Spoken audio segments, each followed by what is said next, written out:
বিসমিল্লাহির রহমানির রহিম। আলোচনা করব লিনিয়ার প্রোগ্রামিং। আজকের আলোচনার বিষয় আমাদের chapter 2A, introduction to linear programming. Linear programming সম্পর্কে প্রাথমিক যে আলোচনা, লিনিয়ার প্রোগ্রামিংয়ের স্ট্যান্ডার্ড ফর্ম, এই সম্পর্কে আমি তোমাদেরকে খাতায় কিছু লিখে বোঝাবো। এরপরে বেসিক আলোচনার পরে আমি অঙ্কতে চলে যাব। দেখো,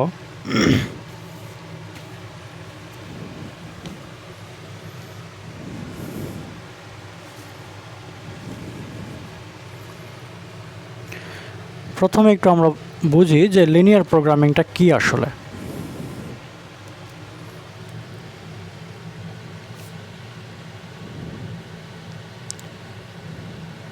linear program in standard form. Okay, linear programming হচ্ছে এমন একটি গাণিতিক কৌশল যেখানে রৈখিক সমীকরণ বা অসমতার সাপেক্ষে কিছু উদ্দেশ্য দেওয়া থাকবে বা উদ্দেশ্য ফাংশন দেওয়া থাকবে, সেগুলোর সর্বনিম্ন ও সর্বনিম্ন মান, সর্বোচ্চ অথবা সর্বনিম্ন মান খুঁজে বের করার একটা কৌশল। এটা আমি যদি একটু সুন্দর করে লিখে তোমাদেরকে দেখাই তাহলে তোমরা আরও ভালো বুঝবে। ওকে,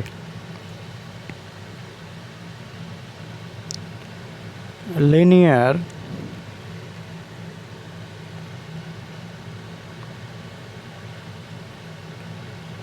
প্রোগ্রাম হলো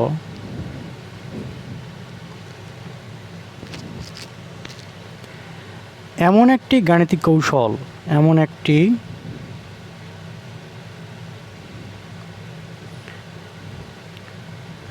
গাণিতিক কৌশল যা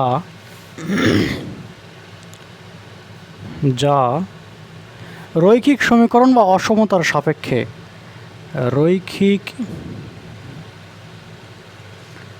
সমীকরণ বা অসমতার সাপেক্ষে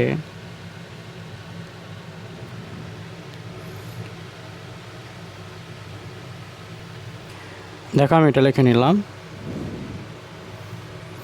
লিনিয়ার প্রোগ্রাম হলো এমন একটি গাণিতিক কৌশল যা রৈখিক সমীকরণ বা অসমতার সাপেক্ষে, রৈখিক সমীকরণ বা অসমতার সাপেক্ষে একটি রৈখিক উদ্দেশ্য ফাংশনের, এটা হচ্ছে মূল কথা, উদ্দেশ্য ফাংশন, এই জিনিসটা মাথায় রাখবে।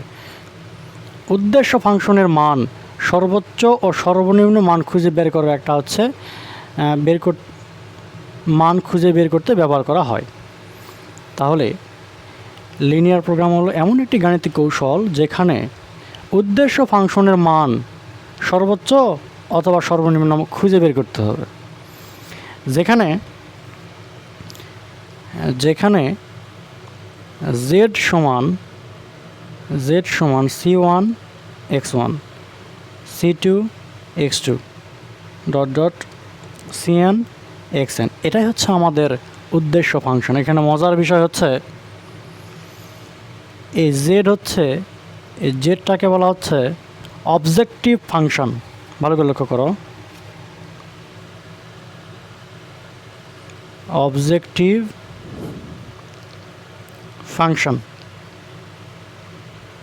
মানে হচ্ছে উদ্দেশ্য ফাংশন, বাংলা হচ্ছে উদ্দেশ্য ফাংশন। আর এখানে যে সি আছে, এই সিগুলোকে বলা হচ্ছে, c1 হচ্ছে c1 c2 cn, এগুলোকে বলা হচ্ছে অবজেক্টিভ কোএফিসিয়েন্ট, মানে হচ্ছে উদ্দেশ্য সহগ, এগুলোকে বলা হচ্ছে উদ্দেশ্য সহগ। আর এখানে যে এক্স আছে, এই এক্স মানে হচ্ছে x1 x2 xn, হ্যাঁ, এগুলোকে বলা হচ্ছে ডিসিশন ভ্যারিয়েবল মানে সিদ্ধান্ত চলক, ডিসিশন ভ্যারিয়েবল মানে হচ্ছে সিদ্ধান্ত চলক, সিদ্ধান্ত চলক। এই কয়টা জিনিস তোমরা একটু যদি বোঝো তাহলে আশা করা যায় সব কিছুই বুঝবে। আমরা এই উদ্দেশ্য ফাংশনের সর্বোচ্চ অথবা সর্বনিম্ন মান বের করব, যেখানে কিছু শর্ত দেওয়া থাকবে, যেমন সাবজেক্ট টু মানে হচ্ছে শর্ত সাপেক্ষে কিছু শর্ত দেওয়া থাকবে। শর্তগুলো কী কী এটা তোমাদের বই থেকেই তোমাদেরকে দেখাই। এখানে শর্ত দেওয়া আছে, দেখো a11 x1 a12 x2 ... a1n xn = b1। Standard ফর্মে যখন আমরা আদর্শ ফর্ম লিখব তখন হচ্ছে এখানে সবগুলো ইকুয়াল দিতে হবে। মনে রাখবে এখানে সব সমান যখন স্ট্যান্ডার্ড ফর্মে আমরা কোনো প্রশ্নের সমাধান করব। তাহলে আর হচ্ছে এই যে এখানে যে আমাদের কি বলতেছে সিদ্ধান্ত চলকের মান সব সময় কিন্তু ধনাত্মক মানে > লিখতে হবে, সব সময় <0। তার মানে আমরা যদি এখানে লিখি a11 x1 a12 x2 ... a1n xn = হচ্ছে b1, এখানে ইকুয়াল মনে রাখবে।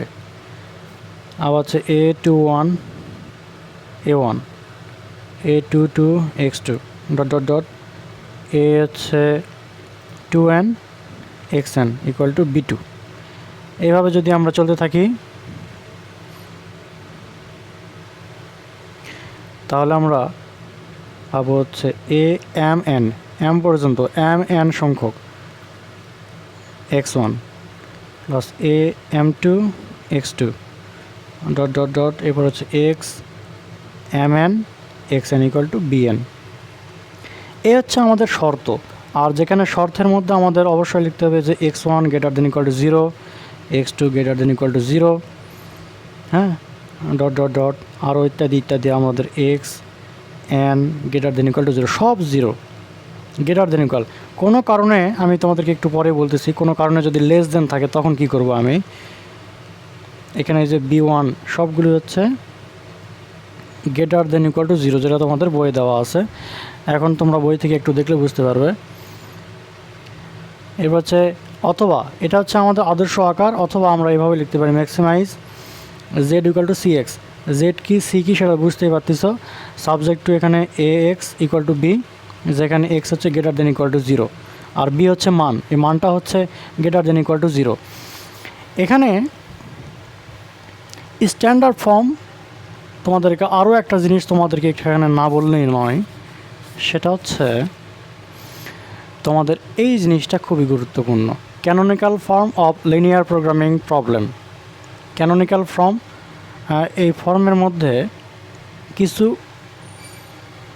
আমাদেরকে বেসিক জিনিস জানতে হবে। তার মধ্যে আমি একটা বাস্তব উদাহরণ দিই তোমাদেরকে যে লিনিয়ার প্রোগ্রামিং প্রবলেমটা আসলে কি, আমাদের কি কাজে ব্যবহার করা হয় এটা।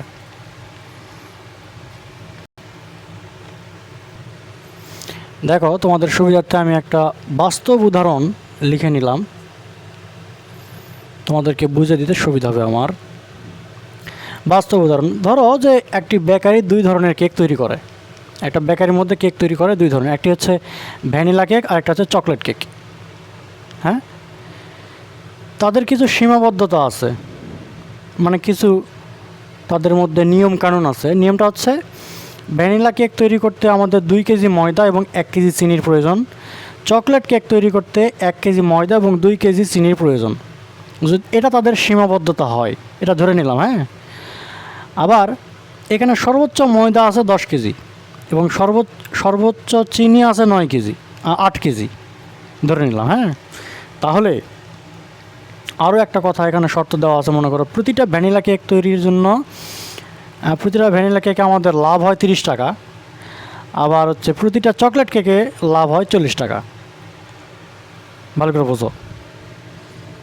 তাহলে এই বেকারিটি সর্বোচ্চ লাভ করতে চাই, কতটুকু লাভ করলেই নয়, মানে সর্বোচ্চ লাভ করতে চাই, তাহলে ধরলাম আমরা হচ্ছে x1 ভ্যানিলা কেকের সংখ্যা, x2কে ধরলাম চকলেট কেকের সংখ্যা।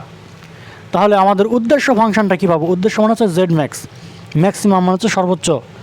তাহলে উদ্দেশ্য ফাংশনটা পাবো হচ্ছে 30 টাকা লাভ একটা কেকে, আর x1টা হচ্ছে ভ্যানিলা কেকের সংখ্যা, প্লাস চকলেট কেকের সংখ্যা হচ্ছে x2, আর প্রত্যেকটা কেকের মধ্যে লাভ হয় 40 টাকা। তাহলে আমরা এইভাবে আমরা লিখতে পারি এটা হচ্ছে আমাদের উদ্দেশ্য ফাংশন মানে জেড, এইভাবে সাজাতে পারি। আর যেখানে শর্তটা কি দেখো, subject to 2x1 plus 1x2, এখানে 1 দেওয়ার প্রয়োজন নাই, আমি তোমাদের বোঝার সুবিধাতে দিয়ে নিছি। এখানে দেখো লেস দেন ইকুয়াল টু 10, এখানে লেস দেন দিলাম কেন? স্ট্যান্ডার্ড ফর্মে সমান দিতে হয়। যখন সর্বোচ্চ আমাদের ক্যানোনিকাল ফর্মে সর্বোচ্চ ব্যবহার করব তখন লেস দেন ইকুয়াল টু দিতে হয়, সর্বনিম্ন ব্যবহার করার সময় গ্রেটার দেন ইকুয়াল টু ব্যবহার করতে হয়। এই জিনিসটা আমি তোমাদেরকে একটু পরে বোঝাচ্ছি। তাহলে আবার 2 নম্বর শর্ত কি? 2 নম্বর শর্ত হচ্ছে 1 কেজি x1টা কি? ভ্যানিলা কেকের সংখ্যা, 1টা কি? 1 কেজি চিনি, 1 কেজি ময়দা, 2 কেজি হচ্ছে চিনি। এই শর্তে লেস দেন ইকুয়াল টু 8, যেখানে মোট ময়দা 10 কেজির বেশি হবে না, এই জন্য লেস দেন ইকুয়াল টু 10। আবার এখানে চিনির সংখ্যা 8 কেজির বেশি নয়, এই জন্য লেস দেন ইকুয়াল টু 8। যেখানে অঋণাত্মক সীমাবদ্ধতা, এই সীমাবদ্ধতাকে বলা হয় অঋণাত্মক, যেখানে x1 হচ্ছে গ্রেটার দেন ইকুয়াল টু 0, যেখানে x2 হচ্ছে গ্রেটার দেন ইকুয়াল টু 0। কেকের সংখ্যা ঋণাত্মক হতে পারে না, এই জন্য গ্রেটার দেন সবসময়। এটা একটা বাস্তব উদাহরণ যে আমাদের বাস্তব কি হতে পারে। এখন তোমাদেরকে যদি আমি বই থেকে ক্যানোনিক্যাল ফর্ম একটু উদাহরণ দিই, তাহলে তুমি এখন ভালো করে বুঝবে। দেখো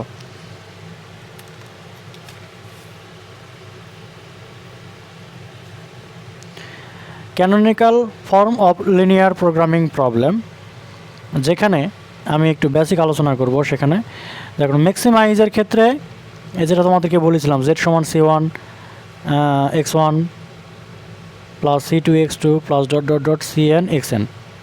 ওকে, যেখানে শর্ত হচ্ছে ম্যাক্সিমাইজের ক্ষেত্রে লেস দেন ব্যবহার করতে হবে, সবসময় এই জিনিসটা মাথায় রাখবে। এবং যেখানে অঋণাত্মক সীমাবদ্ধতা হচ্ছে x1 x2, এগুলো হচ্ছে গ্রেটার দেন ইকুয়াল টু 0 সবসময়। আবার in the matrix formulation we can obtain, ম্যাট্রিক্সের ক্ষেত্রে আমরা যেই জিনিসটা পাবো আর কি, যদি এগুলো ম্যাট্রিক্সের আকারে আমরা প্রকাশ করি তাহলে কী হবে সেই জিনিসটা আমাদেরকে এখান থেকে বলতেছে। আচ্ছা, ম্যাট্রিক্সের ক্ষেত্রে কী হবে আমি তোমাদেরকে একটু বলি। দেখো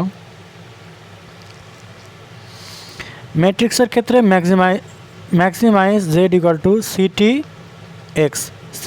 এক্স, মানে সি ম্যাট্রিক্সের ট্রান্সপোজ সম্পর্কে তোমরা ইন্টার লেভেলের সম্পর্কে জানছো, এটা কেন বলার কিছু নাই। দেখো এরপর সাবজেক্ট টু শর্ত হচ্ছে A X less than equal to B, less than কখন ব্যবহার করতে হবে? যখন ম্যাক্সিমাইজ নির্ণয় করব, সর্বোচ্চ নির্ণয় করব তখন। আর এখান থেকে অঋণাত্মক সীমাবদ্ধতা সবসময় ধনাত্মক, মানে গ্রেটার দেন ইকুয়াল টু 0। এখানে সি ম্যাট্রিক্স হচ্ছে কলাম ম্যাট্রিক্স, সি হচ্ছে n ইন্টু 1 ক্রমের মূল ভেক্টর, এটা হচ্ছে মূল ভেক্টর বা কস্ট ভেক্টর, মূল ভেক্টর বা কস্ট ভেক্টর। এক্সটাকে বলা হচ্ছে n ইন্টু 1 ক্রমের সিদ্ধান্ত গ্রহণের চলক ভেক্টর। আবার এখানে বি হচ্ছে m ইন্টু 1 ক্রমের মান ভেক্টর, এটা হচ্ছে মান ভেক্টর, m ইন্টু 1 মান ভেক্টর।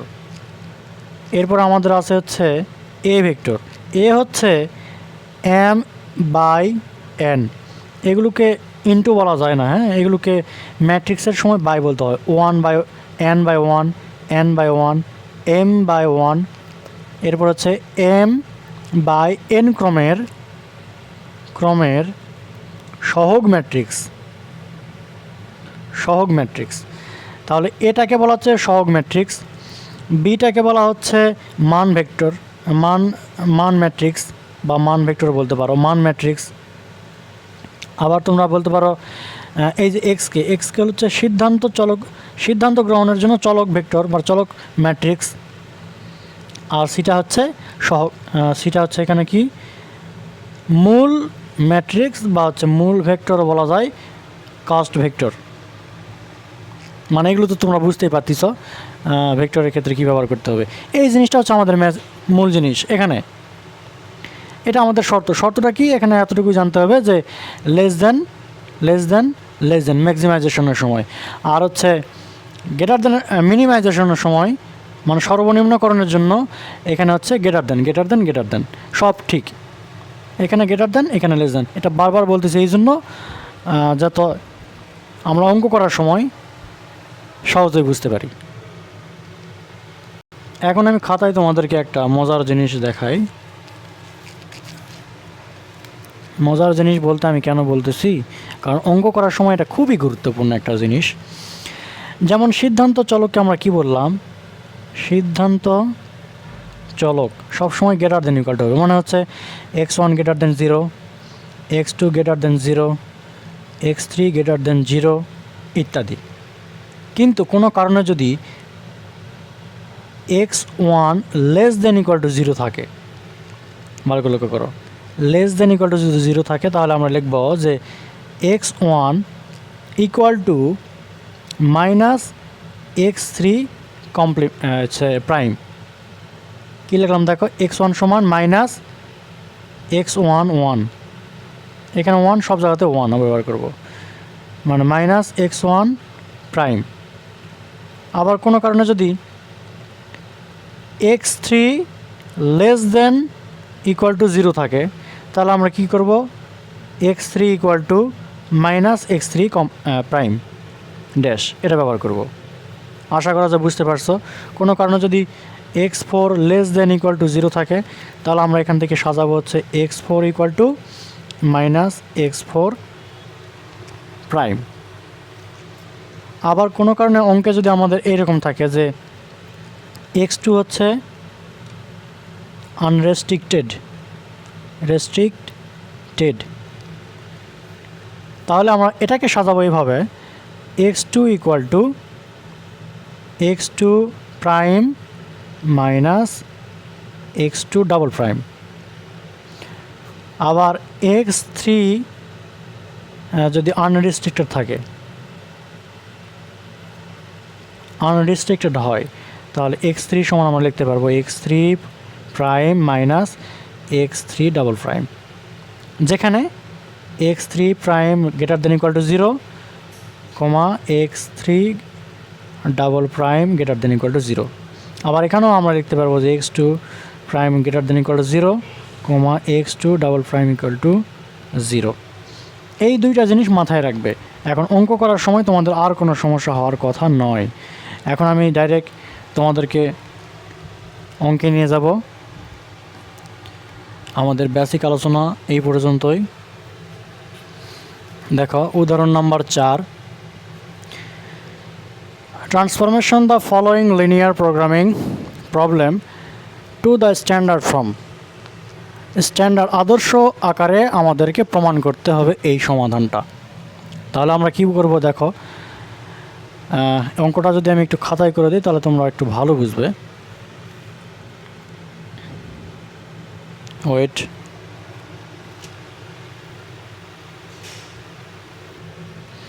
দেখো এক্সাম্পল 4 এখানেই করলাম, প্রশ্ন অনুযায়ী সাজাবো। দেখো এখানে কী লেখা আছে, introducing slack variable s1 greater than equal two 0 in first constraint, মানে প্রথম সীমাবদ্ধতায়। এটা হচ্ছে প্রথম কনস্ট্রেইন্ট মানে সীমাবদ্ধতায়। এই প্রথম সীমাবদ্ধতা শর্ত অনুযায়ী প্রথম সীমাবদ্ধতায় স্ল্যাক ভ্যারিয়েবল মানে হচ্ছে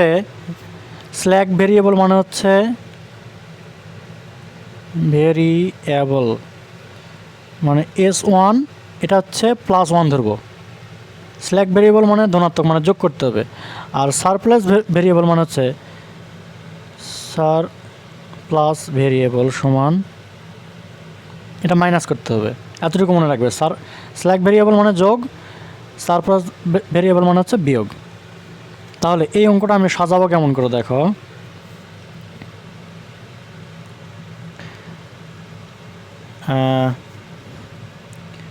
প্রথম সীমাবদ্ধতায় অঙ্কটা ভালো করে লক্ষ্য করো, তোমাদের কাছে বই তো আছেই। প্রথম সীমাবদ্ধতায় ভালো করে লক্ষ্য করো, তো আমি তোমাদেরকে এখানে একটা জিনিস বোঝাই। স্ট্যান্ডার্ড ফর্মে সব সময় এখানে সমান থাকতে হবে। তাহলে এখানে লেস দেন ইকুয়াল 4 আছে, লেস দেন, তার মানে এই পাশে যদি আমি কিছু একটা যোগ করি, কিছু একটা, তাহলে কিন্তু 4-এর সমান হবে, তাই না?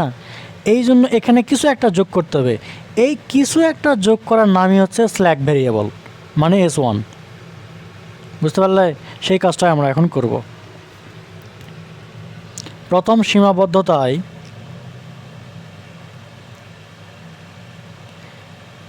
স্ল্যাক ভেরিয়েবল S1 > 0 প্রবর্তন করা হলো। এবং এখানে ভালো করে লক্ষ্য করো, দ্বিতীয় সীমাবদ্ধতায়, এটা হচ্ছে দ্বিতীয় সীমাবদ্ধতা, এখানে > আছে, তার মানে এই পাশে বড় আছে, তার মানে এই অংশটা থেকে কিছু একটা বাদ দিলে 5-এর সমান হবে। কিছু একটা বাদ দিতে হবে, এই কিছু একটা বাদ দেওয়া, বিয়োগ করাকেই বলা হচ্ছে সারপ্লাস ভেরিয়েবল। এতটুকু মনে রাখবে। তাহলে আমরা বলবো দ্বিতীয় সীমাবদ্ধতায়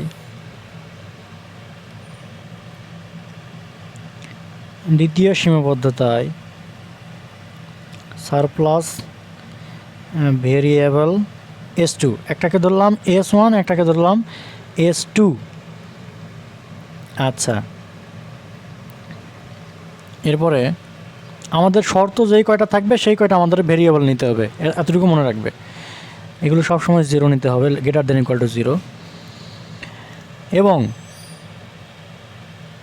প্রথম সীমাবদ্ধতায় স্ল্যাক ভেরিয়েবল, দ্বিতীয় সীমাবদ্ধতায় সারপ্লাস ভেরিয়েবল, তৃতীয় সীমাবদ্ধতা দেখো এখানে <= আছে, তার মানে এখান থেকে কিছু একটা আমাদের যোগ করতে হবে এই পাশে, আর কিছু একটা যোগ করা মানে স্ল্যাক ভেরিয়েবল। এবং তৃতীয় সীমাবদ্ধতায়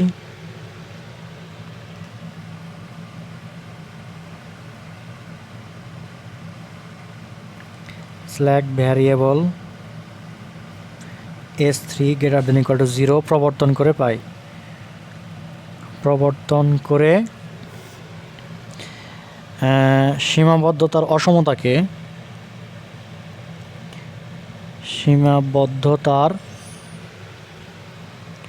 কারণ এখানে সবগুলো কিন্তু অসমতা চিহ্ন, > এগুলো অসমতার চিহ্ন, তোমরা জানো। সীমাবদ্ধতায়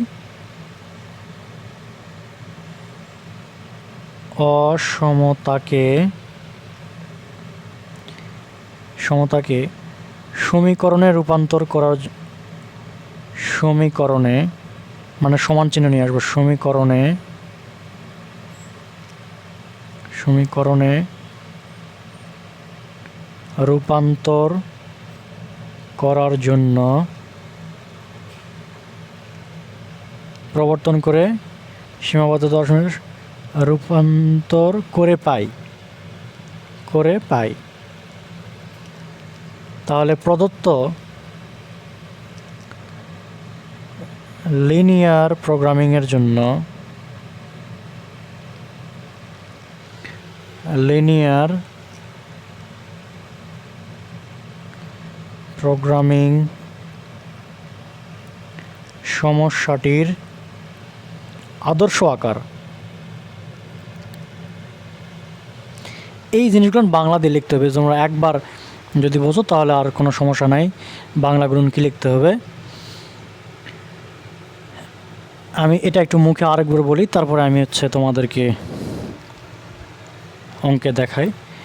এখানে এই পাশে কিছু যোগ করতে হবে, এই জন্য স্ল্যাক ভেরিয়েবল।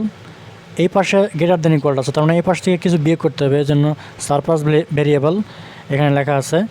ওই একই কথা 3 নম্বরের শর্ত আমাদের মেনে চলবে, সেই কথাই বলছে এখানে। plus variables s2 greater than equal to 0 in second constraint and slack variable s3 greater than equal to 0 in third constraint মানে সীমাবদ্ধতায় to convert the inequalities of constraints to equation মানে সমীকরণ আকারে প্রকাশ করতে হবে, যেটা অসমতাগুলোকে সমীকরণ আকারে প্রকাশ করতে হবে। The standard form of the given linear programming problem, এই জিনিসটা এখন কেমন করে হচ্ছে সেটা আমি তোমাদেরকে খাতায় করে দেখাচ্ছি। দেখো এখানে যদি আমি করে দিই, আমরা জানি উদ্দেশ্য ফাংশন হচ্ছে জেড, ম্যাক্সিমাইজেশন মানে জেড ম্যাক্স তোমরা লিখতে পারো। এখন কি লিখবো, আমাদের অঙ্কে আছে 2x1 x2 প্লাস 4x3, ওকে 4x3 একসঙ্গে যুক্ত করবো এই যে slack ভেরিয়েবলগুলো s1 0 s1 0 s2 plus 0 s3, এটাই আমাদের উদ্দেশ্য ফাংশনের কাজ শেষ, এতটুকুই। এখন আমাদের দেওয়া আছে সাবজেক্ট টু, শর্তগুলো কী কী দেওয়া আছে সেটা এখন তোমাদেরকে সুন্দর করে সাজায় লিখতে হবে। তাহলে এখন লিখবো যে সাবজেক্ট টু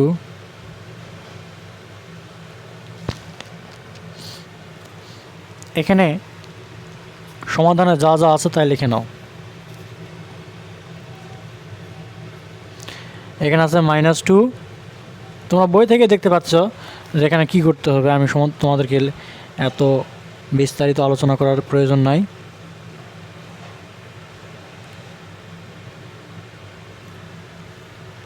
তাহলে এখানে আমরা পাবো -x1 প্লাস 4x2 প্লাস, এখানে যেহেতু 3 নাই তাই না, মানে x2 পর্যন্ত আছে 3 পর্যন্ত নাই, তার মানে 0x3, এগুলো ঠিক রাখতে হবে। x1 x2 x3 যেটা নাই সেটাকে 0 দিয়ে লিখবো। তাহলে এই পাশে প্রথম শর্তে প্রথম সীমাবদ্ধতায় যোগ করতে হবে s1, এই জন্য s1 দিলাম, আর বাকিগুলো সব শূন্য, s2 0 s3 ইকুয়াল টু 4, যেহেতু সমীকরণ আকারে প্রকাশ করতে হবে এই জন্য। আবার দ্বিতীয় সীমাবদ্ধতায় x1 plus 2x2 plus x3 plus, এখানে আছে হচ্ছে দ্বিতীয় সীমাবদ্ধতা, তার মানে প্রথম সীমাবদ্ধতা এটা 0 প্লাস, এখানে বিয়োগ করতে হবে, কিন্তু এখানে বিয়োগ চিহ্ন দিতে হবে, কেন, এটা সারপ্লাস ভেরিয়েবল এই জন্য s2, আর এখানে বাকিগুলো 0 সমান 5। 3 নম্বর সীমাবদ্ধতায় হচ্ছে 2x1, এখানে কিন্তু x2 নাই, এই জন্য হচ্ছে 0x2 লিখলাম। এরপরে হচ্ছে 3x3 x1 x2 2x3, এখন হচ্ছে এ পাশে স্ল্যাক ভেরিয়েবল যোগ করতে হবে, কিন্তু 3 নম্বর সীমাবদ্ধতা, এই জন্য হচ্ছে প্রথম দুটো 0 s1 s2 যোগ s3 ইকুয়াল টু 2, বুঝতে পারলে। আর এখানে আমাদের লিখতে হবে s1 greater than equal two 0, x2 greater than 0, x3 greater than 0, আবার এবার slack variable s1 greater than equal two 0, s2 greater than equal two 0, s3 greater than equal two 0। এই হচ্ছে আমাদের সমাধান, এটাই শেষ, এতটুকুই, বুঝতে পারলে। আবার এখানে তোমাদের বিশেষ দ্রষ্টব্য দেওয়া আছে বইয়ের মধ্যে, এই x1 x2 x3 s1 s2 s3 বদলে আমরা লিখতে পারবো x4 x5 এবং x6, এটা লিখতেও পারো, s দিয়ে লিখতেও পারো, কোনো সমস্যা নাই। এখন আমি তোমাদেরকে বাকিগুলো বই থেকেই বুঝাই দেব এবং খুব সহজ। Number 5,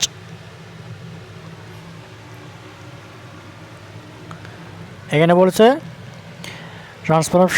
transform the following linear programming problem to the standard form. এখানে শর্ত দেওয়া আছে 2টা, তার মানে ভ্যারিয়েবল যোগ করতে হবে অথবা বিয়োগ করতে হবে 2টা, s1 এবং s2। তাহলে এই যে প্রথম সীমাবদ্ধতা আমাদের দেখতে হবে যে এটা গ্রেটার দেন আছে নাকি, এই সীমাবদ্ধতা দেখতে হবে এখানে গ্রেটার দেন আছে নাকি লেস দেন আছে। সব সময় গ্রেটার দেন থাকতেই হবে, লেস দেন থাকলে কেমন করে পরিবর্তন করতে হবে তোমাদেরকে কিছুক্ষণ আগে দেখালাম। এখন এখন আমাদের লিখতে হবে যে এই প্রথম সীমাবদ্ধতায় স্ল্যাক ভেরিয়েবল s1 যোগ করে পাই, এবং দ্বিতীয় সীমাবদ্ধতা এখানে গ্রেটার দেন আছে, তার মানে এখান থেকে একটা বিয়োগ করতে হবে। আর বিয়োগ মানে হচ্ছে surplus variable, and surplus variable s2 greater than equal to 0 in second constraint we get the standard form of linear programming problem। এটা যোগ করে আমরা লিনিয়ার প্রোগ্রামিংয়ের আদর্শ আকারটা পাবো। কেমন করে দেখো, এখান থেকে ভ্যারিয়েবল দুইটা s1 এবং s2, এই জন্য 3x1 plus 2x2, 3x1 plus 2x2 এর সঙ্গে যোগ করে দিব হচ্ছে 0s1 0s2। এটা আমাদের প্রথম কাজ শেষ। এখন শর্তগুলো মিলাতে হবে, স্ট্যান্ডার্ড ফর্মে সবসময় সমান নিয়ে আসতে হবে। যেমন এখানে আসছে লেস দেন, তার মানে এই পাশে একটা যোগ করতে হবে কিছু, যোগ মানে স্ল্যাক ভেরিয়েবল। তাহলে যোগ করলাম s1, কেন, এটা এর প্রথম সীমাবদ্ধতা, এটা এখানে প্রথম শর্ত, আর বাকিটা 0 ইকুয়াল টু 0। একই কাজ করবো, এখান থেকে আছে গ্রেটার দেন, তার মানে একটা জিনিস বিয়োগ করতে হবে, বিয়োগ মানে সারপ্লাস ভেরিয়েবল। 2 নম্বর সীমাবদ্ধতায় মানে s2, সব লিখলাম, ঠিক আছে। এখানে একটা জিনিস দেখো, এখানে আছে 3 আছে 3x1, এখানে আছে 4, মানে এটা হচ্ছে 3 হতো, বুঝছো, এটা হচ্ছে 3। তাহলে এখানে 0s1, এখান থেকে বিয়োগ করতে হবে s2 ইকুয়াল টু 12, আর বাকি সবগুলো হচ্ছে সিদ্ধান্ত চলকগুলো গ্রেটার দেন ইকুয়াল টু 0। এইভাবে আমাদেরকে সাজাইতে হবে। একই কথা, এখান থেকে পরীক্ষায় আসার মতন উপযোগী কিছু কিছু প্রশ্ন আছে, সবগুলো দেখানোর প্রয়োজন নাই। এই যে এটা তোমরা বুঝতেই পারতেছো, less than less than less than, সবগুলো গ্রেটার দেন, এটা তোমরা করবে, এটা হোমওয়ার্ক, সব ইজি এটা ছিল। এখানে আছে নাম্বার 7 নাম্বারটাও দেখো, তোমরা দেখতে পাচ্ছ এখানে সিদ্ধান্ত চলো 1 2 3, মানে হচ্ছে আমাদের শর্ত আছে 3টা, সীমাবদ্ধতা 3টা, তার মানে ভেরিয়েবল যোগ করতে হবে s1 s2 s3, s1 s2 s3। প্রথম শর্তে এটা আছে বিয়োগ, মানে বিয়োগ করতে হবে, s বিয়োগ করতে হবে। দ্বিতীয় সীমাবদ্ধতা এখানে গ্রেটার দেন আছে, তার মানে এখান থেকেও বিয়োগ করতে হবে। তৃতীয় সীমাবদ্ধতায় আছে লেস দেন ইকুয়ালটা, মানে এই পাশে যোগ করতে হবে, মানে প্লাস s3। এইভাবে আমরা এটাকে সাজাবো, কিন্তু একটা শর্ত আছে এখান থেকে, শর্তটা হচ্ছে এখানে মিনিমাইজ আছে, মিনিমাইজ থাকলে স্ট্যান্ডার্ড ফর্মে সবসময় ম্যাক্সিমাইজ তোমাদেরকে নির্ণয় করতে হবে। ম্যাক্সিমাইজ নির্ণয় করার সময় হচ্ছে এখান থেকে মাইনাস দ্বারা গুণ করতে হবে, এতটুকুই। হ্যাঁ, ম্যাক্সিমাইজে নির্ণয় করতে হবে সবসময়, কিন্তু মিনিমাইজ থাকার কারণে এই মিনিমাইজের থেকে এই মাইনাস দ্বারা গুণ করতে হবে। মাইনাস দ্বারা গুণ করলে কত হবে, এখানে প্লাস 3x1 ছিল, মাইনাস 3x1 হয়ে যাবে, এখানে ছিল প্লাস 2x2, এখানে হচ্ছে মাইনাস 2x2 হয়ে যাবে। আর বাকিগুলো স্ল্যাক ভেরিয়েবল বা সারপ্লাস ভেরিয়েবলগুলো 0 দিয়ে লিখতে হবে, যেখানে 0 দিয়ে মানে কোনো পরিবর্তন হবে না, এই জন্য। এখন শর্ত কি, প্রথম সীমাবদ্ধতায় বিয়োগ করতে হবে, এই যে বাকিগুলো সব ঠিকই আছে, এখানে -1 দিয়ে লিখলাম। দ্বিতীয় সীমাবদ্ধতায় গ্রেটার দেন আছে, এই জন্য এখানে মাইনাস দিয়ে করলাম, -s2, আর বাকিগুলো 0। তৃতীয় সীমাবদ্ধতায় এখানে আছে হচ্ছে লেস দেন ইকুয়াল, তার মানে এর পাশে কিছু যোগ করতে হবে। 3 নম্বর সীমাবদ্ধতা, এই জন্য s3, এটা যোগ করে দিলাম, ইকুয়াল টু 0, আর বাকিগুলো সব ভেরিয়েবল হচ্ছে আমাদের কি গ্রেটার দেন ইকুয়াল টু 0। একইভাবে তোমরা এখানেও করতে পারো, এখানে মিনিমাইজ আছে, তার মানে মাইনাস দ্বারা গুণ করতে হবে, তারপর মানে ম্যাক্সিমাইজ হয়ে যাবে। এরপর সীমাবদ্ধতাগুলো কীভাবে করতে হবে তোমরা বুঝতে পারতেছো। এখানে যদি কোনো কারণে সমান থাকে, সমান থাকলে আর কিছু করতে হবে না, সমান আছে সমানই, হ্যাঁ, কিছু যোগ করার প্রয়োজন নয় এখানে। কিন্তু লেস দেন গ্রেটার দেন এগুলো থাকলে আমাদের যোগ করতে হয়। তার মানে 8 নাম্বার করবে, পরীক্ষা আসার মতো উপযোগী এখান থেকে সালের প্রশ্ন তেমন কিছু নয় এই পৃষ্ঠার মধ্যে। দেখো 12 নাম্বার, খুব মজার একটা প্রশ্ন এবং খুবই ইম্পর্ট্যান্ট একটা প্রশ্ন, বিভিন্ন সালের পরীক্ষাতে চলে আসছে এটা।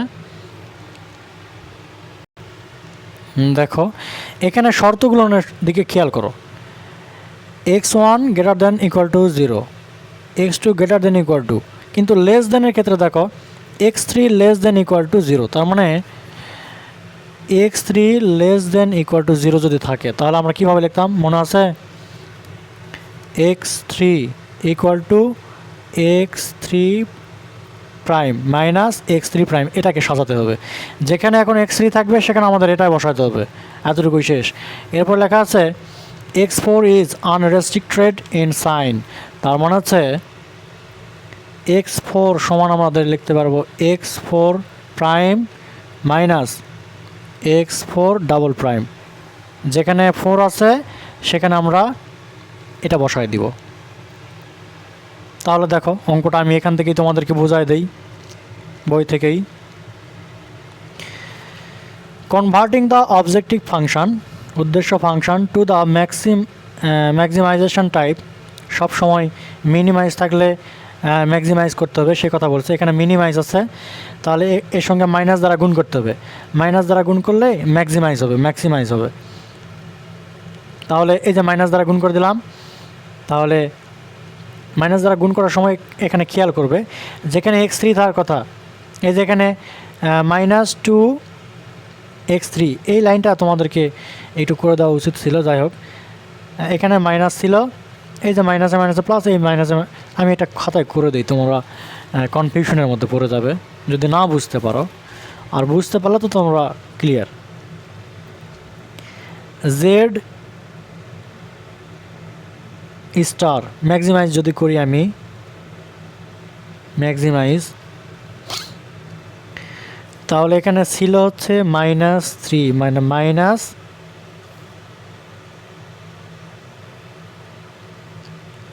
মিনিমাইজ জেড, মানে জেডের মিনিমাইজ করতে হবে, তাহলে মাইনাস মিনিমাইজ। এখানে প্রশ্ন দেওয়া ভালো করে লক্ষ্য করো, তোমরা বুঝতে পারতেছ। এখানে মাইনাস ছিল, তাহলে হবে 3x1 প্লাস আছে, তাহলে -4x2, এখানে -2 আছে, +2x3, এখানে প্লাস আছে, তার মানে -5x4। মানে আমি এই লাইনটা কি করলাম, এই যে এখানে শুধু গুণ করে দিলাম, মাইনাস দ্বারা গুণ করে দিলাম। তাহলে এখন এখান থেকে তোমরা লিখতে পারবে কি, দেখো 3x1 -4x2, কিন্তু এই 3-র জায়গাতে লিখবো কি, এই দেখো -x3 প্রাইম, তাহলে এই মাইনাস এই প্লাসে মাইনাস, এই 2 x3 এই প্রাইম, এইভাবে সাজাতে হবে, বুঝতে পারলে। আবার এই মাইনাস মাইনাস, এই 5 এই যে x4-এর জায়গাতে কী লিখবো, x4 prime minus x4 double prime, এই যে এইভাবে সাজালাম, বুঝতে পারলে।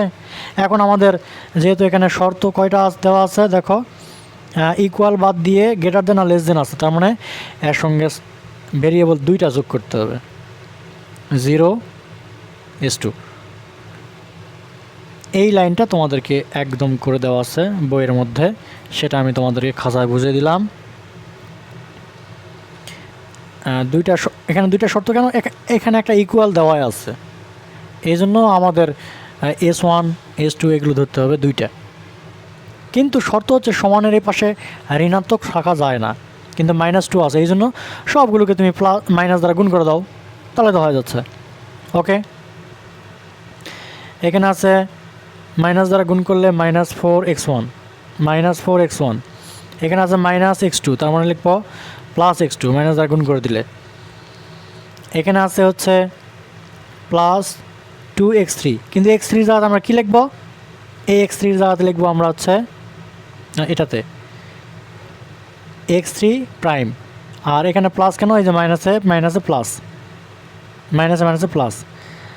আবার এখানে -x4 মানে মাইনাসের জায়গাতে প্লাস লিখব, কিন্তু শর্ত হচ্ছে কোথায় গেল, এই যে প্লাস লিখব, x4-এর জায়গাতে লিখব এটা। এখানে তো কিছু যোগ করতে হচ্ছে না, এই জন্য এটাও 0 এটাও 0, বুঝতে পারলে। এখন দেখো এখানে শর্ত হচ্ছে লেস দেন আছে, তার মানে বাম পক্ষে কিছু একটা যোগ করতে হবে, তাহলে তো 14 সমান হবে। লেস দেন মানে এই পাশে কিছু যোগ করতে হবে, কি যোগ করতে হবে, S1, আর S1 যোগ করা মানে স্ল্যাক ভেরিয়েবল, এই স্ল্যাক ভেরিয়েবলটা হচ্ছে একই কাজ করব, কিন্তু আমাদের শর্ত হচ্ছে যেখানে x3 থাকবে এটা বসাই দিব, আর যেখানে 4 থাকবে সেটা এখানে বসাই দিব, বাকি সব এক। এখানে তাই করব। দেখো এই পাশে গ্রেটার দেন ছিল, তার মানে এই পাশ থেকে কিছু বিয়োগ করতে হবে। 2 নম্বর শর্তের জন্য আমাদের এখানে S2 বিয়োগ করতে হবে, এই যে S2 বিয়োগ করা আছে, দেখো বই থেকে দেখতে পাচ্ছ, এই যে S2 বিয়োগ = 2, আর এখানে 4-এর জায়গাতে লিখবো হচ্ছে এইটা, আর 3 জায়গাতে লিখবো এইটা।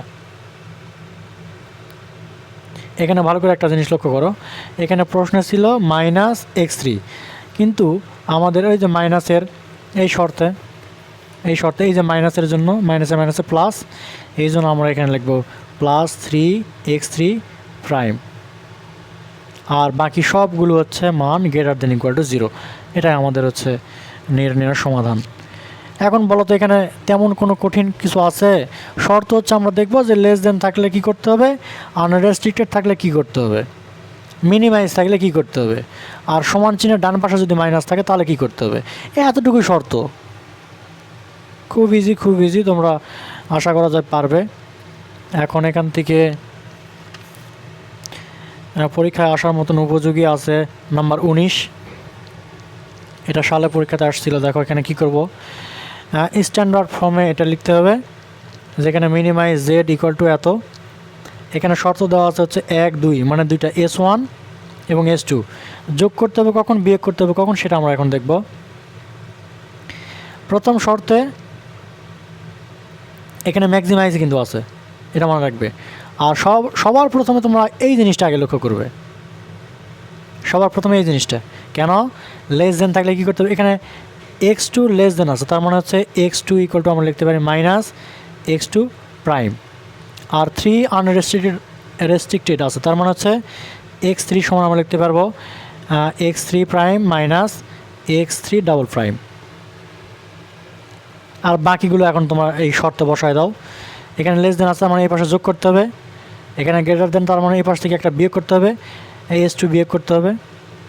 এখন বাকিগুলোর সমাধানটা তোমরা একা একাই করতে পারবে আশা করি, এটা হোমওয়ার্ক করবে।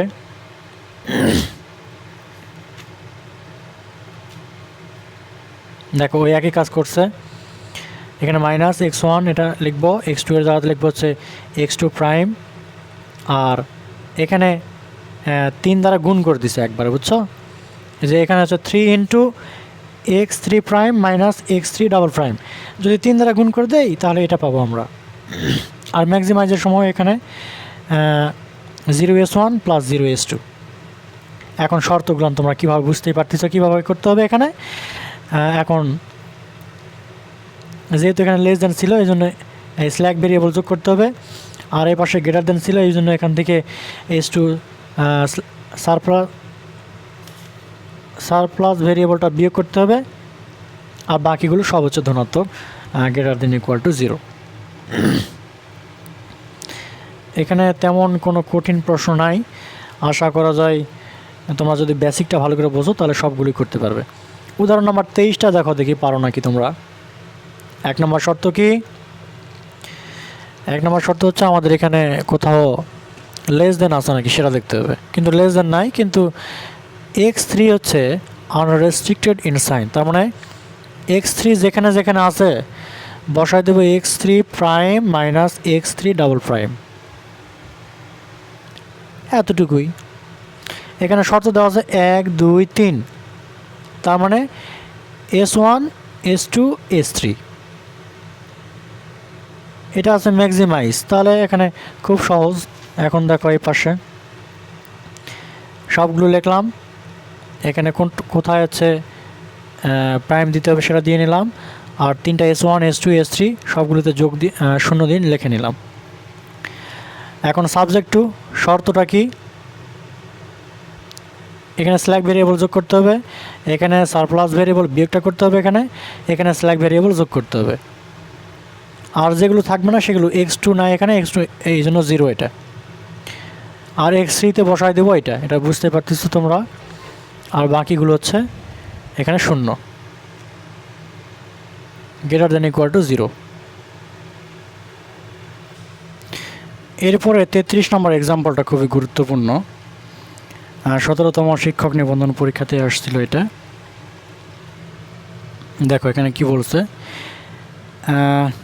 ক্যানোনিক্যাল ফর্ম করলে আমরা একটা হচ্ছে ম্যাক্সিমাইজ করতে হবে অথবা মিনিমাইজ করতে হবে। এখানে ম্যাক্সিমাইজ আছে, তাহলে ম্যাক্সিমাইজে রাখবো। তাহলে দেখো শর্ত দেওয়া আছে x3 আনরেস্ট্রিক্টেড, তাহলে x3 যেখানে থাকবে সেখানে কি বসাতে হবে সেটা তোমরা বুঝতেই পারতেছ, যেটা বললাম হচ্ছে x3 = x three prime minus x three double prime. X three যেখানে আছে এখানে এটা বসাই দিব। ওকে, দেখো solution putting x three equal to এত, যেখানে x three prime greater than equal two 0, x three double prime greater than equal two 0। তাহলে ম্যাক্সিমাইজ কী করতে হবে এখানে, দেখো 5x1 5x1 3x2 3x2 minus minus 4 4, এই যে এক্স থ্রির জায়গাতে লিখবো হচ্ছে এইটা, এই যে এই অংশটা লিখে নিলাম। আমাদের ম্যাক্সিমাইজের কাজ শেষ। এখন শর্ত হচ্ছে এখানে একটা জিনিস কিন্তু ভালো করে বুঝতে হবে। এখানে অঙ্কটা এখান থেকে এতটুকু অংশ করে নিছে এবং এখান থেকে অথবা এখান থেকে এই অংশটা করে নিছে। আমি এই অংশটা তোমাদেরকে বুঝে দেওয়ার চেষ্টা করব, বুঝতে পারবো সহজে। দেখো আমরা জানি ম্যাক্সিমাইজের সময় লেস দেন ইকুয়াল টু ব্যবহার করতে হয় ক্যানোনিক্যাল ফর্মে, যেটা আমি বুঝাইছিলাম, লেস দেন ইকুয়াল সব জায়গাতে। ওকে, তাহলে 1 নম্বর শর্ত এখানে বইয়ে দেওয়া আছে x1 x2 3x3 less than equal two 5। ওকে, x1 x2 x3, এখানে 3-র জায়গাতে আমরা হচ্ছে একবারে বসায় দিয়ে এই 3 দ্বারা দুইটাকেই গুণ করে দিছি আমি। এই যে এখানে যেমন 3 দ্বারা এটাকে একবার গুণ, 3 দ্বারা এটাকে একবার গুণ, less than equal two 5। Greater than থাকলে কী করবো, দেখো এখানে ছিল গ্রেটার দেন, তাই না? কিন্তু আমরা হচ্ছে এই কাজটা আগে করে নিই। 2x1 minus minus x2 plus এই যে x3 জায়গাতে লিখবো হচ্ছে x3 জায়গাতে লিখবো x3 prime minus x3 double prime greater than equal two 0। মাইনাসটা আমরা পরে করতেছি, একটু দেখো এখানে লেস দেনটা পরে করতেছি, এই যে এই অংশে। 3 নম্বর শর্ত হচ্ছে এরকম 3x1 plus 4x2 minus minus 8 2, আমি কিন্তু লাইন বাই লাইন তোমাদেরকে দেখা দিচ্ছি, তোমরা অনেকে আবার বিরক্ত হবে না। হ্যাঁ, তাহলে x3 প্রাইম এটা কোষানোর জন্য, এই x3 এর জন্য x3 প্রাইম গ্রেটার দেন। এখন এই 3 দ্বারা এটাকে গুণ করে দেবো, 3 দ্বারা এটাকে গুণ করে দেবো। আবার শর্ত কোথায়, 1 2 3 4, এখানে সমান চিহ্ন আছে, সমান চিহ্ন থাকলে কিন্তু আমাদেরকে লেস দেন নিয়ে আসতে হবে। এখন তোমরা যেভাবে ইচ্ছা পারো। তাহলে এটা বুঝলে এখন এখানে আমি প্রশ্নে দেওয়া আছে একটা শর্ত তোমাদেরকে জানতে হবে। 1 2 3, তোমাদেরকে একটা প্রশ্ন আমি তোমাদেরকে একটু দেখাই, তারপরে তোমাদেরকে বলি। মনে করো a greater than equal two b, আবার a less than equal two b, তাহলে আমি কি a ইকুয়াল টু b লিখতে পারবো? বলো তো, ভালো করে লক্ষ্য করো। শর্ত দেওয়া আছে এইটা ইকুয়াল টু b, এইটা greater than equal two b, less than equal two b। এই দুটো শর্ত থেকে আমরা লিখতে পারি a ইকুয়াল টু b, অথবা কোথাও যদি a ইকুয়াল টু b থাকে তাহলে আমরা এই দুটো শর্তে আমরা ভাগ করে নিতে পারি। তেমনইভাবে এখানে ভাগ করে নেওয়া আছে এই অঙ্কে। যেমন এখানে প্রশ্নে ছিল ইকুয়াল, তার মানে কি গ্রেটার দেন ইকুয়াল টু একবার নিব, লেস দেন ইকুয়াল টু নিব, সেই কাজটাই করেছে। প্রথমটা হচ্ছে গ্রেটার দেন ইকুয়াল টু এবং পরেরটা হচ্ছে লেস দেন ইকুয়াল টু 4। এই দুইটা কাজ আমরা করছি এখানে ইকুয়াল থাকার কারণে, বুঝতে পারলে? এখন বাকিটুকু হচ্ছে এখানে বুঝতে পারতেছো 3 নম্বর শর্তটা কি, এটা তো বুঝে দিলাম। এখন আমাদের সবগুলো যেহেতু হচ্ছে লেস দেন নিয়ে আসতে হবে, কিন্তু এখানে যে একটা গ্রেটার দেন থাকলো, গ্রেটার দেন প্রত্যেকটাকে মাইনাস দ্বারা গুণ করে দাও, তাহলে লেস দেন হয়ে যাবে এই শর্তে। এই যে এই লাইনটা মাইনাস দ্বারা গুণ করে দাও প্রত্যেকটাকে, তখন লেস দেন হয়ে যাবে। এখন দেখো এখানে লেস দেন, আমাদের কাজ শেষ। কারণ ক্যানোনিক্যাল ফর্মে ম্যাক্সিমাইজের সময় লেস দেন ব্যবহার করতে হয়। এগুলো খাতায় দেখালে খুব ভালো হতো, কিন্তু আমি এখানে বুঝে দিলাম। কিন্তু অঙ্কগুলো সহজ, আশা করা যায় তোমাদের কোনো সমস্যা হবে না, আমার মন যেটা বলতেছে। এরপর আর কিছু ইম্পর্টেন্ট আছে, অধ্যায় আমাদের শেষ। আর এখন বাকিগুলো সব সিমিলার, বুঝছো? সবগুলো সিমিলার, একই শর্ত, যে কোনো অঙ্ক একই শর্ত।